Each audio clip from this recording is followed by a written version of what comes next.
नमस्कार, मैं हूं अर्चित और आपका स्वागत है एक्सेस भारत में। तो चलते हैं आज की मुख्य खबर की ओर।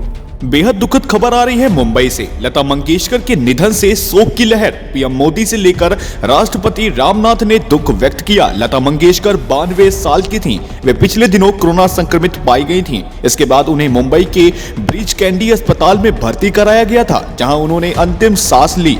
लता मंगेशकर के निधन पर राष्ट्रपति रामनाथ कोविंद, प्रधानमंत्री नरेंद्र मोदी, केंद्रीय मंत्री नितिन गडकरी और उत्तर प्रदेश के सीएम योगी समेत तमाम नेताओं ने दुख व्यक्त किया। निधन के बाद गडकरी उनके अंतिम दर्शन के लिए ब्रीच कैंडी अस्पताल भी पहुंचे।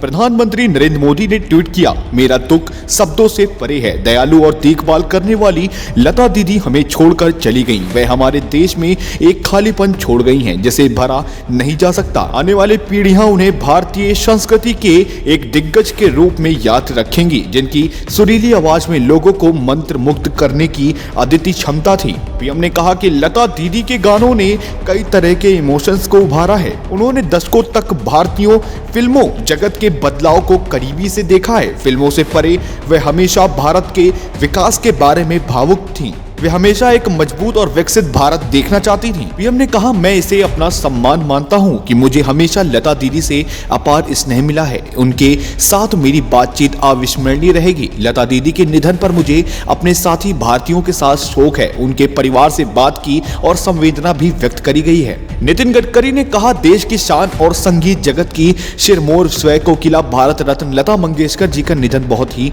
दुखद है। पुण्य आत्मा को मेरी भावभीनी श्रद्धांजलि है। उनका जाना देश के लिए अपूरणीय क्षति है। वे सभी संगीत साधकों के लिए सदैव प्रेरणा रहेंगी।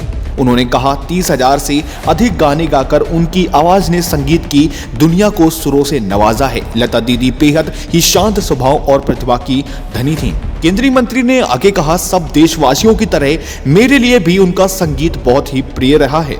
मुझे जब भी समय मिलता है मैं उनके द्वारा गाए गए नगमे जरूर सुनता हूँ। ईश्वर दिग्वंत आत्मा को शांति प्रदान करे और परिजनों को सांत्वना दे।